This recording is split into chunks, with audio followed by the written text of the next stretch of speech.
You might have noticed a change in your neighborhood lately. Yep, Sprint stores are now T-Mobile stores. Now that Sprint is T-Mobile, you get more coverage, value, and benefits than ever before.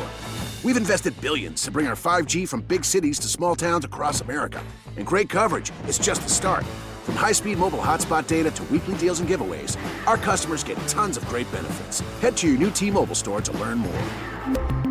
Qualifying service and capable device required. Coverage not available in some areas. Some uses may require certain plan or features. See T-Mobile.com. Tom, do you want to do a quick piano intro? Oh, piano. Yeah, just get on there, just get it. Modern art is rubbish! Modern art is rubbish. Isms. Juxtapose. Didactic. Modern art is rubbish. Modern art is rubbish podcast. I like that. Nice piano intro. Hello and welcome to episode number... Oh, I can't remember what number it is. 74 of Modern Art is Rubbish. Oh, I'm so happy.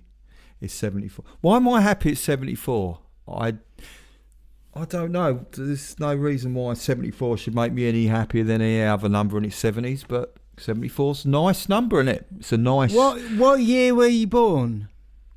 72. 72. Oh, right. So, maybe is something to do with the 70s? I don't know. It was a glam rock, 74 baby. doesn't seem like a mystical number or anything. Yeah. We've just shattered the illusion. I think everyone thought we were really down with the youths. We were really cool. Oh, right, yeah. Generation Z. We're not. This is Modern Art is Rubbish. We are from the 70s. Modern art is glam rock and modern art is new wave. You would have been a new wave baby. I was a glam rock baby. Oh, right. Yeah, I don't know, man. I definitely was a baby. Yeah. Do you feel like the new wave roots? You're kind of like the time that post-punk was out, wasn't it? That's when you were pooing yourself in your nappy. Yeah, well, I didn't listen to music then. I grew up with Nirvana and that sort of thing. Blur and Oasis. Oh, yeah. I was yeah. sneaking upstairs listening to my brother's Jam records and The Who and stuff, not telling him. And now he's just found out via the medium of podcast. Modern art is rubbish! So, yeah. So we've got a few things to talk about today, Tom. Okay. Hockney, he's done a new design for the underground. I've got a new artist that I'm really into, and I've now suddenly found out that everyone else is already likes him. About the Queen, I've got a story about the Queen and a story about squids, which you introduced me to, a squid story. I don't know why I gave an emphasis on squid story there. Why did I do that? I don't know. Well, you're welcome. I was happy to show you the picture of the squid. Yeah, I'm always pleased when you show me see pictures. I'm just talking rubbish now, aren't I? Shall I get on with what I was going to say? Yeah, have you had your lunch, Marcus? Yeah, I did. I did a 25-hour fast today, and well, not 25-hour fast, and then I've just had my lunch, and I think I've just got the hit because I ate it about half an hour ago. Oh, right. No more than okay. that. About an hour and a half. Yeah, so I'm getting that rush. Yeah. What the rush of I've eaten and I can't be bothered to talk anymore. No. I want to do this. Yeah. So first thing, I've been sneaking out to art galleries again. Not post-COVID, because that would be a folly to say we're post-COVID. But I thought I'd go to one of my favourite galleries locally, called the Kelly Miller Gallery. I quite like it because it's like halfway in between what I would consider fine art and design. What I like about it is people that don't really get fine art, right? I take them to this gallery, the Kelly Miller Gallery in Brighton, so that it's a really easy sort of like introduction to All right, art, so it's fine like art. fine art for children, for example. No, it's fine art for everyone and kids, but it's very accessible, you know, and you don't have to put in too much work to get what the work's about, but it does have a lot under the surface. Do you like that, under the surface? Yeah. Okay. Yeah. Yeah, so anyway, what was interesting this time is that they'd actually hung up, like one of the artists who's a painter, they'd hung up his overalls and his shoes. Well, they hadn't hung up his shoes, they'd had his shoes there and they're all covered in paint and his brushes. I quite like that because I thought, well, it wasn't actually an art piece, it was just there as a part of a display, but it kind of got me thinking, like, where does the artist end and the person who's putting on the exhibition start? Do you know what I mean? All right. So are you saying that the people who put on the exhibition placed the artist's Yes. clothes there? So they went out and took them from him, Yeah, I don't know if he knows rather this. than the painter or whatever Yeah. is his discipline. He Yeah. didn't put them there. No, they did, and I thought it was quite interesting because the question that went in my head was, you know, where does the artist and the curator? It's almost like a curator being an artist, because that was an art piece in itself, looking at all those brushes and stuff, and you know, they had the brushes and they had and then they've got all their normal sort of like ceramics and stuff on display. It's just quite interesting. I got all confused. I couldn't work out where the artist and the curator begins. Right. So did you speak to the curator on your visit? Yes, so the person who works, one of the people who works in the gallery, not Kelly Miller, but someone else. And yeah, they said they thought that would be quite good to do that. So I thought, oh, are you an artist or are you a curator? And that was it. Or somewhere in between? Yes, somewhere in between. But there are, you know, that is a thing that goes on. Sure. I don't know what that means. But I always say that. Anyway, so that's the Kelly Miller Gallery in Brighton. I'll put up a little linkette on the web page for that.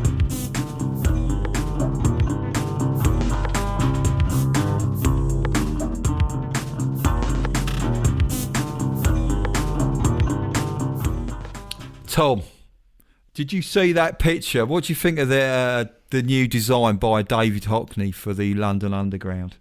Yeah, no, I saw it in the media. Yeah. Yeah, I mean, I don't know. It's got...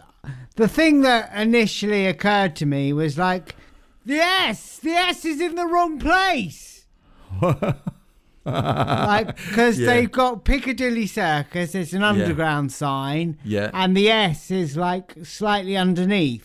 Yeah, so it's very different from the normal one, which is you know, the just to describe it. I mean, it's he's been asked to design for London Underground as part of the Let's Do London campaign. The British artist David Hockney was asked to reimagine the Piccadilly Circus underground logo. Is it logo? But it's like, normally it's that red circle with a blue bar in the middle with Piccadilly Circus written straight, and this one, what has he done? He's put the S out of place, isn't he? And like, Yeah, so it's different colours, isn't it? Yeah. It's yellow and kind of, what is Yeah. the other colour? It's like purpley colour. yeah, kind of mauvey, yeah, something like Mauvey, yeah, and it's like yeah, so it's the same sign, but it's a bit more hand drawn. So Yeah. maybe if you're like hard of viewing, you might have trouble viewing it if you're used to the normal one. I don't know. You know, you get so used to the signs if you use the tube all the time, don't you? that. Yes. Like when I used to use the tube every day, it would be like I'd fall asleep on the tube on my way home, because I used to go from, you know, east to west every day. Yeah. And it was a long old journey. It would take an hour to go from where I lived to where I travelled every day Yeah. to work. And yeah, I'd fall asleep, and occasionally I'd wake up on my journey and wonder where I was. Well, yeah. But I guess you'd recognise it because the colours are a bit skew whiff, aren't they, compared to everywhere else? It looks a bit like it's been done. I think it's been drawn on an iPad freehand. Oh, right. I guess he's busy, isn't he? Yeah, he's a very busy man, but he also likes his iPad. A lot of his new art's been done on that. People have been saying apparently it's like a child's drawn it. That's what they're thinking. It's like a 4-year-old's done it. But I like it because I think it's going to get people talking. And I think it's people going to look at that and go, what the hell? And that's good because it's getting a conversation going. Okay, yeah. Yeah, because people don't talk to each other on the tube very often, do they? Yeah. Do you think they're going to be chatting about that S? Yeah. They'll be like, hey, mate, have you seen the S on that sign? Yeah. It's in the wrong place! The S! It's in the wrong place! Hey, guard! God, can you move that S back into place? I don't know. It might start a conversation. I'm not sure. What sort of conversation would you want to start? Would you like it to start? I think it'll start about, why have they done that? That looks a bit childish, they might say. And I'll go, yeah. And then they'll probably go back to their book and I'll probably go back to listening on my iPod. So maybe it wasn't such a conversation as it could have been. Oh, right, yeah. Oh, no, yeah, it's just well. died. Oh, yeah. Oh, dear. It's died. Yeah. But, I mean. Maybe it's going to have loads of I can't be bothered conversations going on.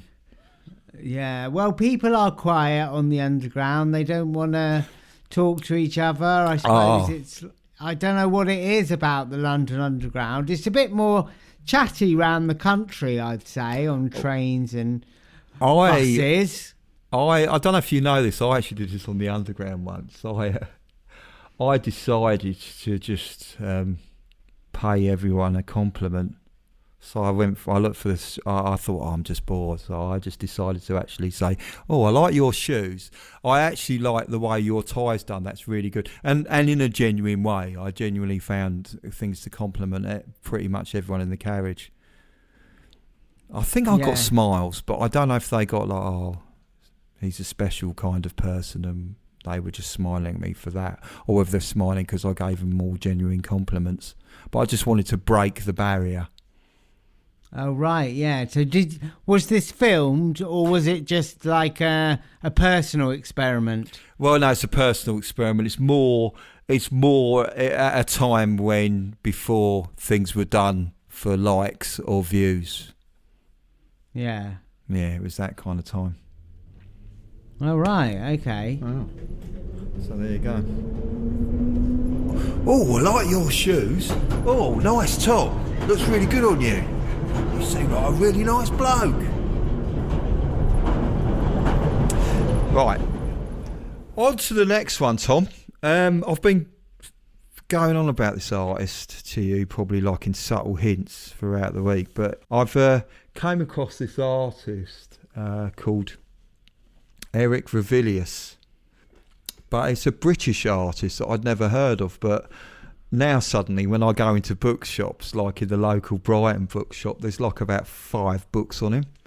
So obviously this artist is quite well known. He's a British artist who was born in Eastbourne in 1903 and he died in 1942. And I really like his work. He does lots of watercolours. He was a war artist as well. And it's his work is really, it's sort of like familiar and unfamiliar, and I really like the way that he uses colours and everything. So I just thought it's something I'd like to share with people, and then put a link on, and maybe put some of the work on the website. So this is the watercolours you sent me, isn't it? Yeah. So you sent me 2 images. One is from inside a train. Yeah. And it looks like it's in the south with the horse on the hill. Yes. Is that like in Dorset or like Hampshire? I think it's a place called Westbury. I think it's the Westbury horse viewed from the train. What county? Do you know what county it's in? Unfortunately, I have no idea. I recognise it. Like, I feel like it's a train journey I've made before. It's all like southern England, isn't it? And he's from Eastbourne, which is local to us here. Yeah, I found that. Yes, it is, isn't it? Yeah. Yeah, so he's quite like seaside-y type images. So I guess he might be quite well known in Brighton because we're a seaside resort, aren't we here? Yeah. It's funny though that there's a lot of artists, a lot of my favourite British artists. I mean, in fact, my favourite artists. They're all kind of connected, like Henry Moore and I'm trying to think of the other names. Graham Sutherland. They're all kind of quite similar illustrations. Edward Burrough, and a lot of them come from around this area as well. Obviously, Henry Moore doesn't, but and Henry Moore knew this artist as well, and. But what I love about it is for a long time people just thought he was just like a kind of like a footnote, like a not very significant artist. They just thought they were just nice pictures. But when you look at them, it looks really, I don't know what you think, but it looks really familiar, his work, but it's not. So when you look at it, I'm looking at this picture of this train, and it's like the carriage is empty, and he's done all the detailed patterns on it, and then he's looking out the window at the horse. But it's something familiar, but there's something not familiar about it. It makes you look at familiar landscapes in a new way. That's what I feel. All right, okay. And then there's the other one I've got, which I've shown you, which is called Submarines in Dry Dock. Now, this is 1940. He was actually asked to be a war artist, and he was really quite like an adventurous kind of artist. There's even one where he's actually literally been on a boat while in the Navy while the other one's being bombed, and he's actually drawn or done a watercolour painting of the explosion on the other boat. So he's quite in the thick of it. And this one is where he's done a drawing of a submarine. And it's really like made it look beautiful with all the abstracted forms and everything, and the use of colours and shapes. It really makes war art look appealing to the eye, if that makes sense. What do you think, Tom? Do you like it, that one? The submarines? Yeah, I guess so. It's not an artwork I'd choose to immerse myself in. But yeah, no, it's a nice, lots of nice greys and browns and beiges. Yeah, and it's strange, isn't it? I mean, they're also. Do you think there's a kind of like a strange atmosphere there with the lack of people in it and everything? Because he very rarely drew people as well, but unfortunately. His adventurous nature ended his life quite early because he was going to a naval base during a war in Iceland, or a base. There was a base in Iceland, and basically there was a plane that got lost, and the guys who were the rescue team said, "Look, do you want to come on a plane to go and see if we can find these people and find out where it's gone down?" And he said, "Yeah." Because he's always up for it, and he never came back. The plane was lost, so the spotter plane that was trying to rescue the other plane was lost as well. Wow. Yeah. So his life ended quite, he only died in his 30s. But I absolutely love his work. He's also done a lot of designs for China and stuff as well. So I'll put a link to him and a few bits I can find on the internet so people can enjoy his work, because it's actually, you really just, like most artworks, you really need to see them, not just hear people talking about them. Yeah, so when you say he's done designs for China, are you talking about like China and cutlery type? Oh yeah, China? cutlery, yeah, cutlery, not China. Oh, he could have, I suppose had he lived, he might have well done designs for China. I'm sure China would have liked his art as well. Sure. As they've got a lot of art going on there in China. Yeah.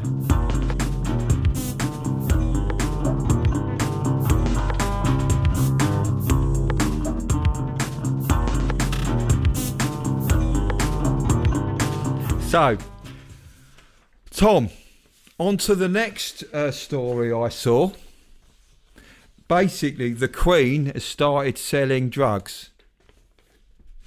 Oh, finally. And this is in order to finance and manufacture the upkeep of her royal collection. I mean, the Queen's royal collection is massive, and it's got some really great works by Rembrandt. She's got one of the largest collections of Leonardo da Vinci sketches outside of Italy. So obviously, very expensive antiquities, and they need a lot of upkeep. So she started selling booze. She's been selling Booze, not drugs, or both. Well, it's drugs, isn't it? Wine, spirits, it's all drugs. Okay, I don't know. I think a lot of people would not consider. I consider like drugs, like either the controlled type or the type that's made in a lab for the pharmaceutical industry. I know. Yes. Was there a little bit of spin on it? Yeah, but it's still drugs, isn't it? Still a drug. Alcohol's a drug. So she's making like alcohol. Because I can't imagine her brewing it. Oh, I'd love to see her brewing it, doing her home brew. I hope she does. I imagine she's got a team working with her. Like, Her Majesty's home brewer. Her Majesty's Ale. Or whatever. Yeah, so you don't reckon she's there? I like the idea of her being... I would have said her and Prince Philip, but Prince Philip's obviously not there to do any brewing anymore, is he? So it's going to have to just be her on her own in her shed. Yeah, well, maybe Prince Philip's death is a warning for people not to brew too much. Oh no, you don't think it was Putty? That's a bit scandalous, isn't it? His own brew. I don't know. Oh no. So anyway, the Buckingham Palace gin, you can get it for £40 a bottle. They've got other ones, wines and spirits. As someone who doesn't... Yeah. Is this to sell to tourists and fans? Yeah, you can go on the website, and they've got like a food hall. I'll put a link to it, and then you can order like royal bits. They've got like shops, so you can get like royal prints and royal mugs and stuff. But it's actually specifically related to the art collection, because this art collection, I mean, she doesn't just keep it on her wall and just it is loaned out to a lot of places, so that, it is seen. She doesn't just go, it's all mine, I'm not going to share it with anyone, and no one could see it. That was a lot of alcoholics are like that, aren't they? I don't think the Queen is an alcoholic. I bet there's loads of royals that are, though, aren't there? I don't know in British royals, but there's got to be in there.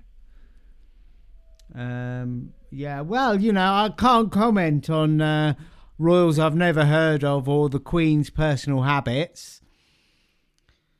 But I do know she's running a brewery. I'm sure that takes a lot of work. She must have tried. If she's pissed all the time, she wouldn't be able to handle the responsibilities, no. I suppose. Yeah. Yes. No. I'm pretty certain that she's sorry.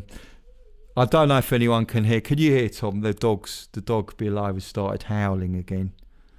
For people who... Can you hear it? Yeah, sorry. So people, for those... No, well, I can't hear it very much, but you mention it, I listened, and some noise. Yeah, just for my... for people listening, my neighbours, they've got a rescue greyhound, and when they go out, their teachers, their rescue greyhound likes to howl a lot.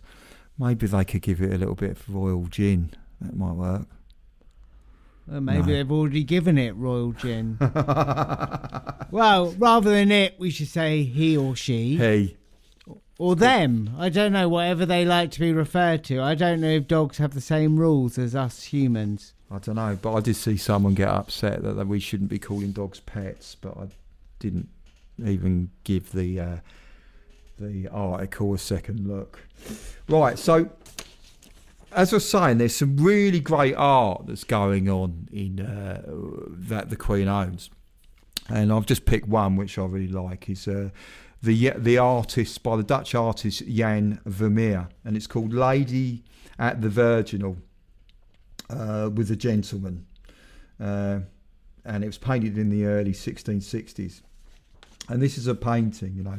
It's one of these ones where you sort of like, when you look at this painting, it's like you're just walking in on a scene, and you're kind of almost like spying on the scene. And in this scene, you've got a woman, and she's her back's to you, and she's playing a virginal, which is an old kind of like a, what's it? It's an old piano, pre-runner to the piano. It looks like a sort of old harpsichord, that sort of instrument, doesn't it? Yeah, there's a kind of vibe, and the guy's standing there to his side, and I think he might be instructing her, or he might be just doing a bit of jamming with her, singing.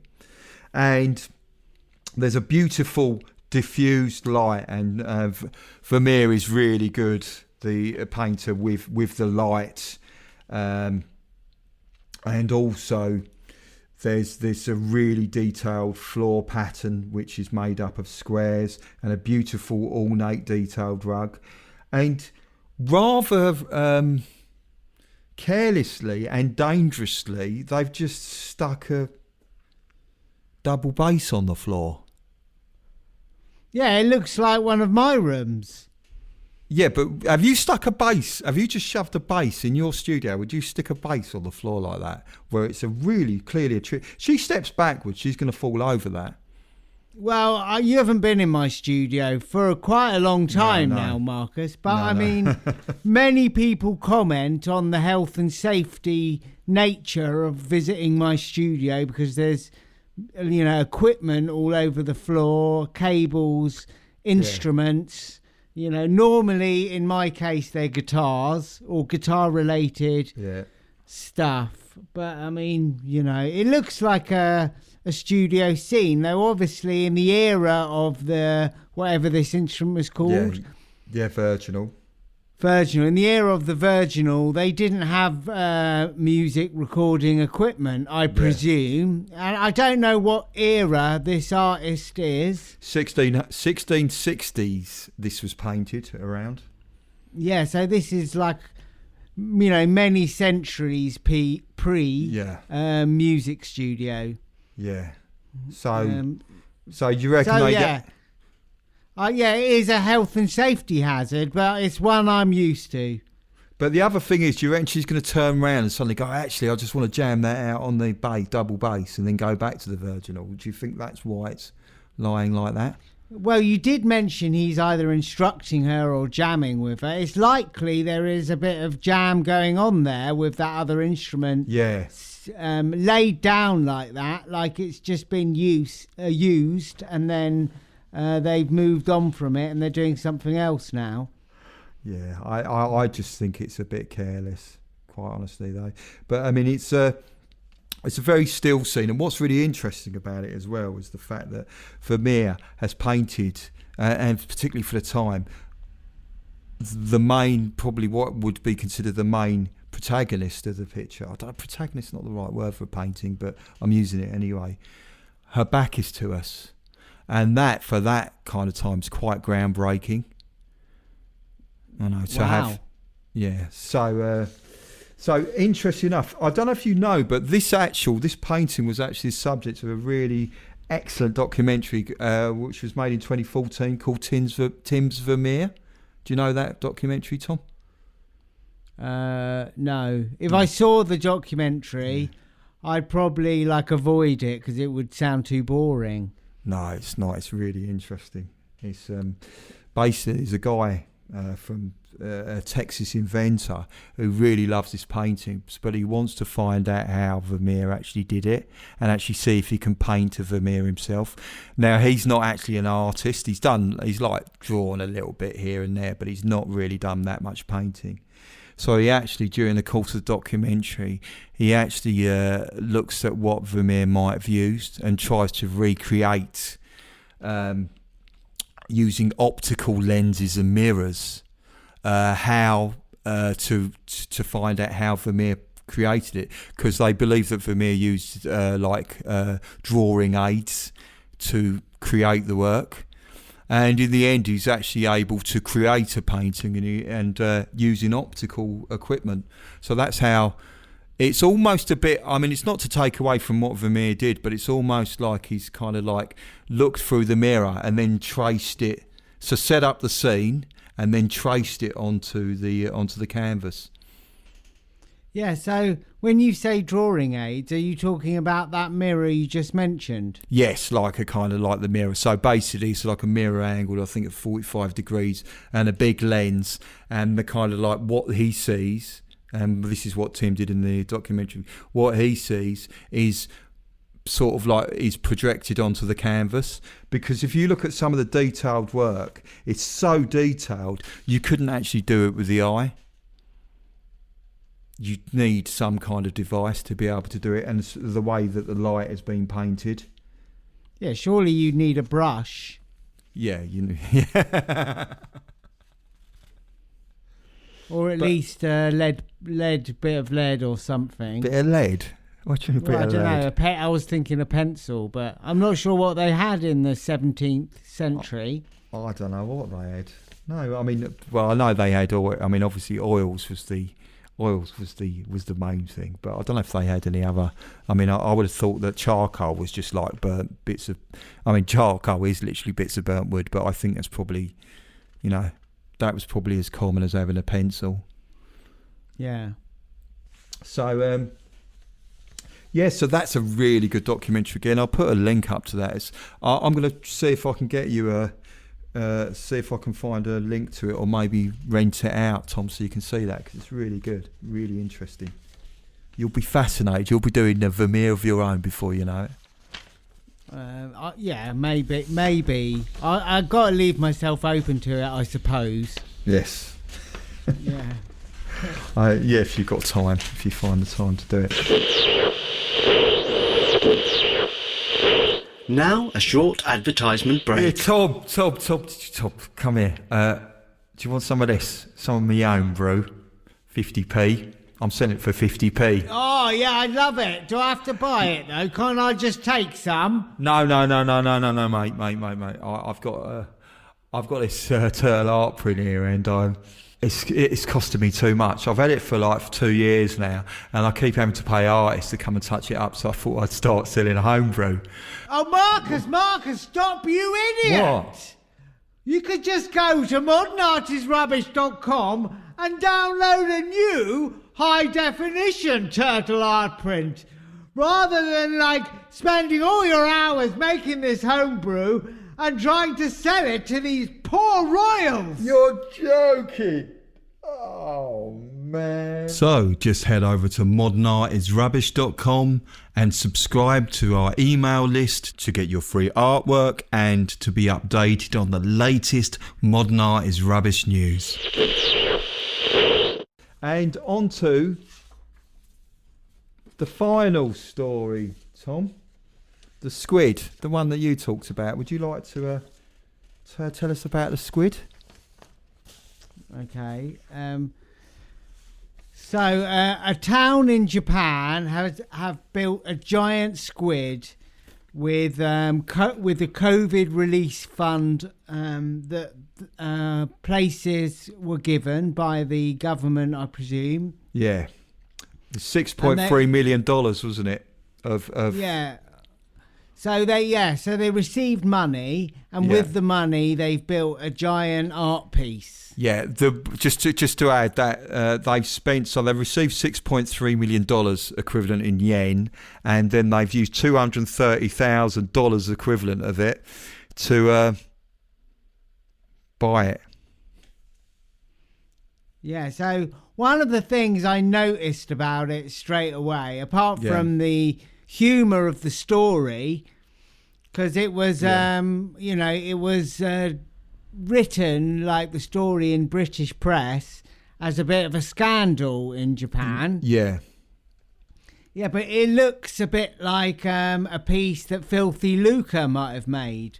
Oh yes, and he was he published something where it was someone had painted on the wall, and then he'd made these inflatable tentacles. It does look like an inflatable by that artist, doesn't it? Yeah, of course, we had him on the show like a year or 2 years ago, or a year and a half or something. So, like, it immediately caught my attention. I was like, oh, is that Filthy Luca? And I looked into it, and it didn't seem to be one of his. It cost Filthy Luca, though, didn't it, to make it? Well, did he make it? No, I said it cost Filthy Luca money. I don't know. You don't know I'm the not term. sure. You don't know the term Filthy Luca for money. Oh right, okay, yeah, I don't know it. Yeah, so like I'm not so up on that term. Oh, if you said to me Filthy Luca for money, I'd just think of the artist. But you know, yeah, maybe I'm showing my glam rock baby age. Yeah, I don't know. Yeah, like I'm pretty. Yeah, I don't know. You have to teach me stuff, Marcus. So teach me some of the olden words. Yeah, so it's a marketing thing, isn't it? I've got no problem with it. I mean, they've got it, and people now all over the world know about this town that has a squid. So if they're near it, they go, "Come on, let's go to the town that has that squid."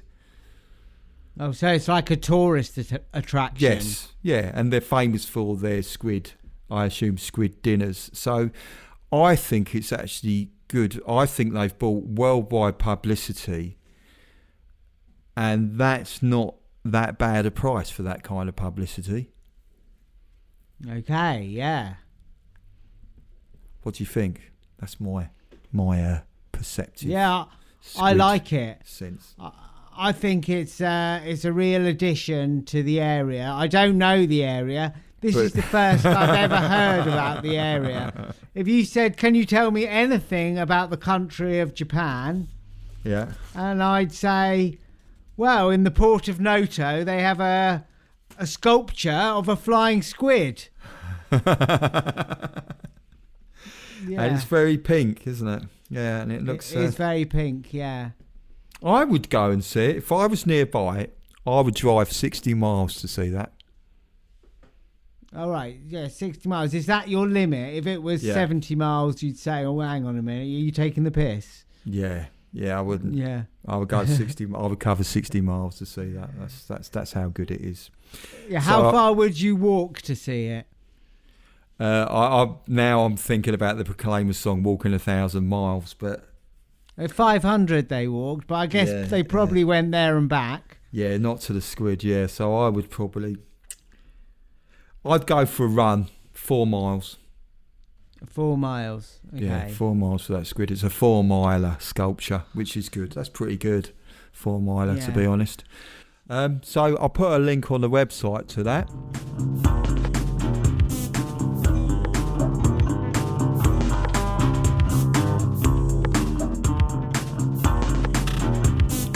So, Tom, ends our watercolour underground Queen drinking squid episode.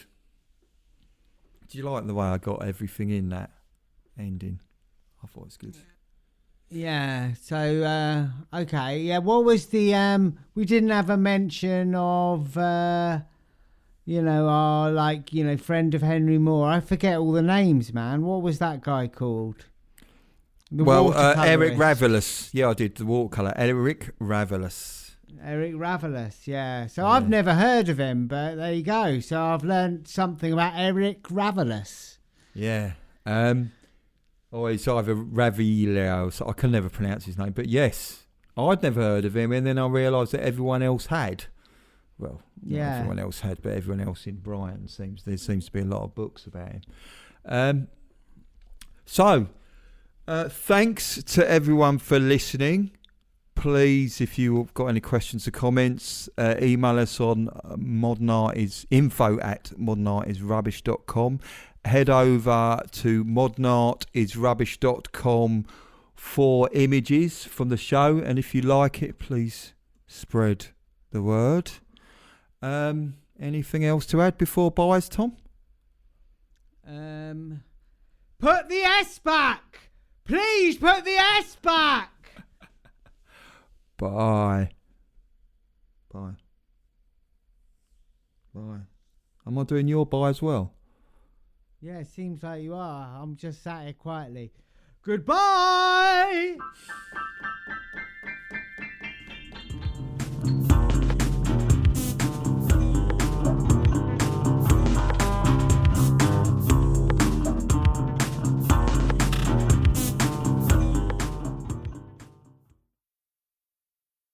You might have noticed a change in your neighborhood lately. Yep, Sprint stores are now T-Mobile stores. Now that Sprint is T-Mobile, you get more coverage, value, and benefits than ever before.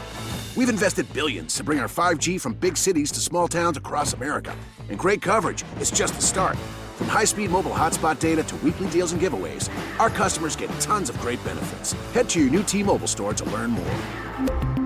Qualifying service and capable device required. Coverage not available in some areas. Some uses may require certain plan or features. See T-Mobile.com. You might have noticed a change in your neighborhood lately. Yep, Sprint stores are now T-Mobile stores. Now that Sprint is T-Mobile, you get more coverage, value, and benefits than ever before. We've invested billions to bring our 5G from big cities to small towns across America. And great coverage is just the start. From high-speed mobile hotspot data to weekly deals and giveaways, our customers get tons of great benefits. Head to your new T-Mobile store to learn more. Qualifying service and capable device required. Coverage not available in some areas. Some uses may require certain plan or features. See T-Mobile.com.